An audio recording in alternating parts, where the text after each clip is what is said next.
Zee Marathi वाहिनीच्या वीण दोघांतली तुटेना या मालिकेमध्ये एका बड्या अभिनेत्रीची आता एंट्री पाहायला मिळणार आहे। त्यामुळे ही मालिका आता अतिशय उत्कंठवर्धक वळणावर येणार आहे। वीण दोघांतली तुटेना या मालिकेमध्ये किमियाची भूमिका मराठी अभिनेत्री पूर्वा गोखले साकारणार आहे। मालिकेमध्ये किमिया या पात्राची एंट्री होणार आहे। सुबोध भावे आणि पूर्वा गोखले यांनी झी मराठी वाहिनीवर कुलवधू या मालिकेमध्ये एकत्र काम केलेलं, त्यामुळे आता या नंतर सुबोध आणि पूर्वा पुन्हा एकदा एकत्र दिसणार आहेत। त्यामुळे आता किमियाच्या एंट्रीने समर आणि स्वानंदीच्या आयुष्यात कोणतं नवं वळण येणार हे पाहणं खूपच महत्त्वाचं असणार आहे।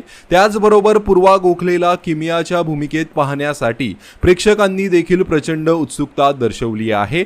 दरम्यान पूर्वा गोखलेच्या कामाबद्दल सांगायचं झाल्यास तर तिने तुझसे हे राबता, कहाणी घर घर की, स्वराज्य रक्षक संभाजी यासारख्या हिंदी आणि मराठी मालिकांमध्ये काम केलं आहे।